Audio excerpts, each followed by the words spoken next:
Hello Guardians, it's Vortex57 here with another Xur review for the Xur reset of May 5th, 2017. Let's take a look at what he has this week.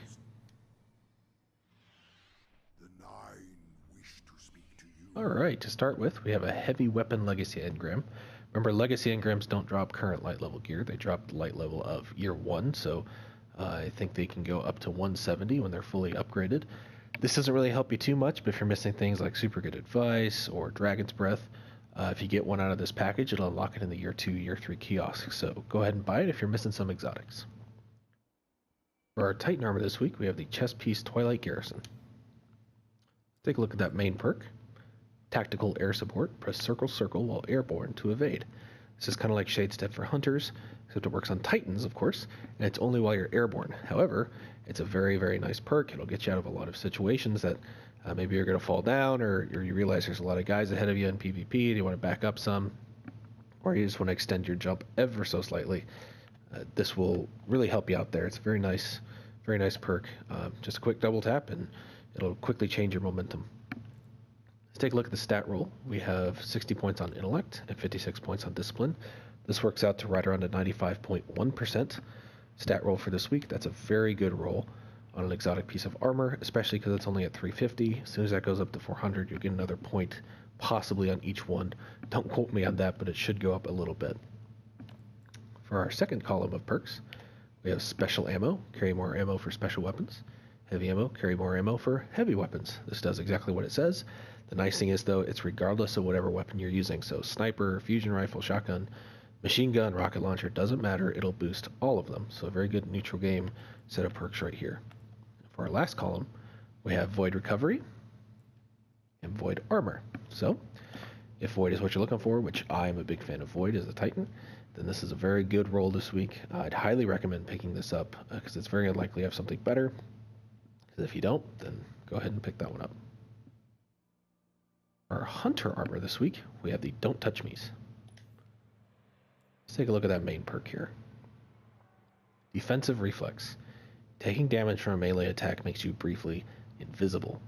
Now, this isn't really that helpful in PvP, because if you get meleeed in PvP, most likely you're already hurt, or they're going to know exactly where you are, even if you go invisible right away. So this is more PvE.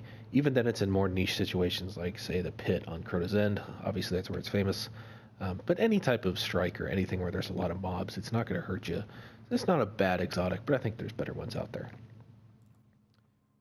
For our roll, we have 36 points on Intellect, 35 points on Strength. That works out to a roughly 86.6% roll, so it's actually a pretty crappy roll on a pair of arms for hunters. I would recommend, if you don't have these and you're picking them up, probably go ahead and use the Twist Fate option on this to get a better stat roll on this one. Obviously it won't affect the main perk, but it will affect all these perks too. So let's look at what's in the middle column this week. We have Switchblade, decreases melee attack cooldown time. And Impact Induction, bonus grenade energy on melee hits. So, fairly standard fare perks here, so if that's what you're looking for, great. If not, you can reroll it. For our reload perks, we have Auto Rifle Loader and Sniper Rifle Loader. So again, obviously, these are completely up to you on what you want. If you don't like them, go ahead and reroll them.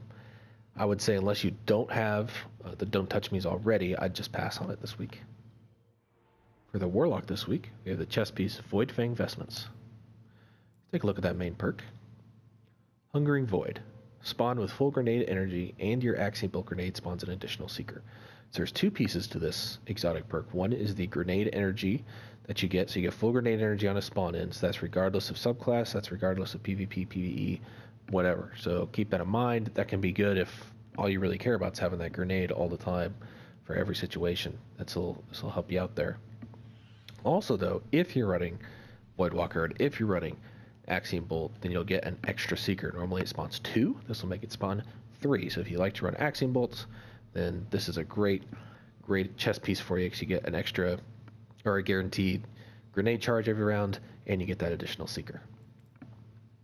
For our stat roll this week, we have 59 Intellect, 54 Discipline, and that works out to a 92.6% roll. So not bad, and that'll go up a little bit when it goes to 400. It won't necessarily make it a fantastic roll, but it'll make it decent. So if you're looking for Intellect Discipline on this piece of armor, and you don't have either the Intellect Discipline or you have a worse roll, then there you go. There's a probability you might have a worse roll on this one. So let's take a look at our middle perks. We have hand cannon ammo and fusion rifle ammo. Again, that's completely up to you. If you don't like them, you can go ahead and re-roll it. And then for our last column, we have arc burn defense and void armor. Pretty sure void armor is locked on this one, but this perk up here can rotate, because obviously void armor is going to synergize best with this test piece because of the fact that it lends itself well to Voidwalker. If you don't have Voidfang Vestments, this is not a bad one to start with. If you do have it, go ahead and take a look at the roll you have, because it's possible that this one might be better. For our weapon this week, we have the Mida Multi-Tool. Let's take a look at it real quick. For our ballistics, we have soft ballistics, CQB ballistics, and smart drift control. Now, none of these ballistics drastically change this weapon here, right? So I'd say unless you want that just ever so slight boost to your impact, it's very, very slight. I don't even know if you guys can see it on the screen. Then I probably would just stick with the soft ballistics on this gun, because the other ones hurt your range. And it's got decent range already, but it's not really, really high. And then let's take a look at the next perk. We have Third Eye. So radar stays active while aiming down sights on this weapon. So just like Memory of Galleon, for this particular weapon, whenever you're aiming down sights on it, your radar is going to stay intact. So a nice boost to this gun. Middle column, we have Lightweight, Quick Draw, Field Scout. Now these are decent perks. Lightweight's okay, but it's really going to be a wash on Lightweight because of the next perk we're going to go over. It's exotic perk. Quick Draw is not bad. I actually probably would run Quick Draw on this gun most of the time. And Field Scout, while good for scout rifles, they don't really suffer too much from insufficient ammo capacity, carried ammo capacity, so I'd probably just run Quick Draw on it. But I could see cases for both of these depending on your particular situation. It's up to you. Now for the perk that makes this gun extra special, that we really, really like it for, we have the Mida Multi-Tool perk. This weapon boosts move speed and fires on a hair trigger.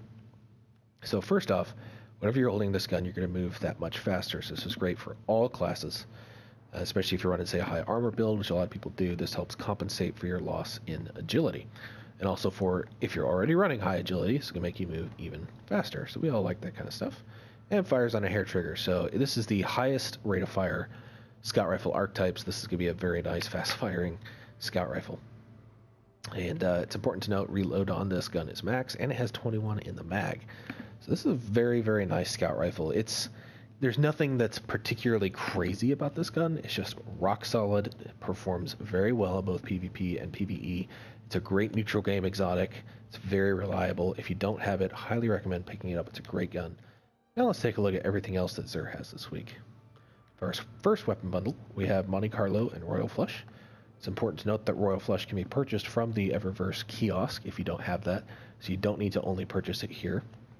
It's still 25 silver dust, but if you don't have Monte Carlo and you have 25 silver dust you would like to spend, this is not a bad gun at all to pick up. It really helps boost your melee, especially if you're running, say, the Thagamizers for Titan. It's a very good exotic to synergize with that. Next we have Zalo Supercell and Shock Hazard, so same thing. The Shock Hazard exotic ornament is available in the kiosk, so if you just want that and you already have Zalo, then don't worry about picking this up.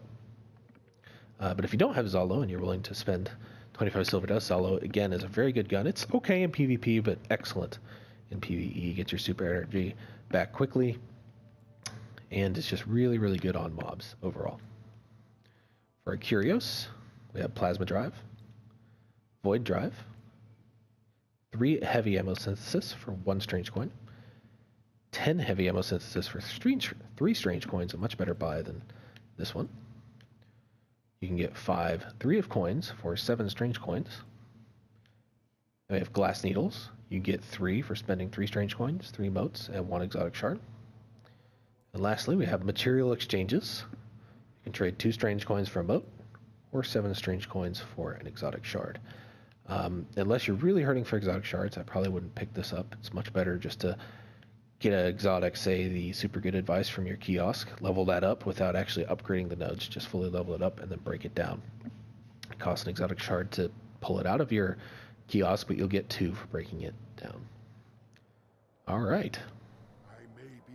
Well, there's my Xur review for this week. Hope you found it helpful. If you liked it, go ahead and drop that like button. If not, just pass on by. See you later.